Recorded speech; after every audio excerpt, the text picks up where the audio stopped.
What's up everyone? Today we have here a desktop computer. It's a pretty basic Dell desktop computer that I got from one of my students in one of my communities. And it falls perfectly in our category of service that we provide. As in, the computer right now is very slow, it's sort of old, but I want to demonstrate how a computer this old and what most people think outdated and no good can be something that relatively feels nice, like a new computer, without you having to go out to the store and buy a new one. So the first thing I want to show you is how slow it is when it starts up. And I'm going to go ahead and hit the power button, and we can see the light go on, so it's loading up. Now I have my test monitor here, and there's a regular Dell BIOS picture post thing. Goes through that, then automatically starts looking for where to load from. Now it finds the hard drive. Now it's going to start loading. Now, this one is running Windows 7, which is pretty old.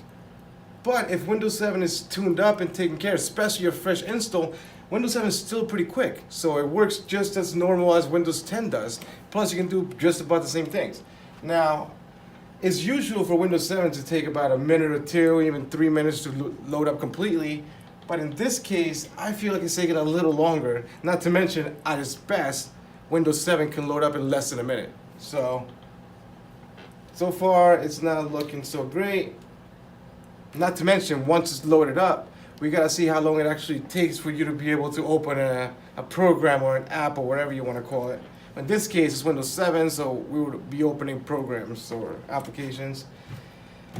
And we're still going. It's also good to have your iFixit kit on hand at all times, because I'll probably be taking a hard drive out of this bad boy and maybe swapping it with imagine an SSD. An SSD would be extremely faster compared to this, even with Windows 7, if you can get the drivers, which these days should be easy. How could anybody wait this long? And this lady, Sarah, told me many times, like I spoke to her, I had many conversations. She uses this computer every single day. And she's so cute that she turns it off every single day. So she has to go through this process every day of her life. And I just feel so bad because there's no one there to help her. There's no one there to tell her there's something better. Or if somebody wants to help her, the first thing they would tell her is go buy a new computer. And yes, you can do that. Obviously, that will solve your problems. But what if you take this older computer you have, that from what I hear was, oh, we got some action here. So now we actually get to see the cursor. So that means we're loading up. I already know this computer has no password on it, so it's gonna load up right to the desktop. Windows 7 Professional, pretty cool. Now we do have a Windows 7 sticker here. So I will be installing Windows 7 again, but a fresh copy, and I can use this same code to activate it legally, even though it really doesn't matter anymore, because Windows 7 won't be supported. I believe up to 2020, it's not going to be supported anymore. But as you can see, we're loading up. Oh, now we get into the desktop. Pretty, oh! And when you can see here, this lady has, I'm sure somebody fixed her computer earlier in time before it got to me, but she's got a non-genuine copy of Windows installed on it, which is what most computer shops do. They just put any copy of Windows on it just to make it work fast and quick.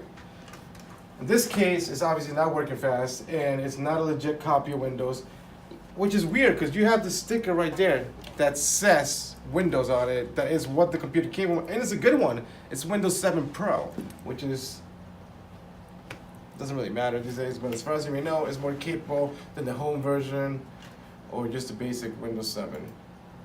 Oh boy, this computer is very slow, as you can see. Oh, there we go. Right clicking is working. Let's hit the start button. Alright, so not too much lag right now. So, oh, it's still loading things in the background, which is always, almost never good. Let's just do one quick test before we stop. But we don't have any internet plugged into it right now, so it's okay. We're gonna leave it like this for now, and what we're gonna do is we're gonna do our version of a refresh, which is I'm gonna do all the backup of her data, try to get all the accounts she's got already saved on her browsers and stuff onto a file ready to export to a new computer. And then what we'll do is we'll try to just reinstall a fresh copy of the appropriate version of Windows, which in this case would be Windows 7 Pro, and see how well it goes. See what the big difference it makes and see if she's happier with it. So tune back in a few days to see the All rest. right. So I just want to give you a quick update on the process of refurbishing Sarah's computer. Now, what we did before, as you saw, is we assessed the situation, we knew what's going on, and my first step was to just reinstall the operating system so it would be fresh and everything would work properly. Now, you can take a quick look at how the big change that just the first step that we do makes on the computer. Now, previously you saw how slow the computer turned on. So we turn it on again with a fresh OS. You can check for yourself how speedy the boot up is now. I think before it took about, what was it, like 3 minutes, 4 or 5 minutes for it to get to the desktop. Now again, we install Windows 7 again, Windows 7 Pro, the appropriate operating system.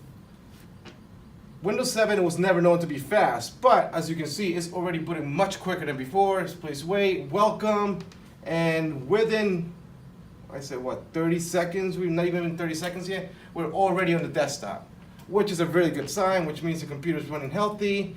And now what I'm gonna do is I'm gonna install some drivers, put our information back on it, and our computer will be good to go.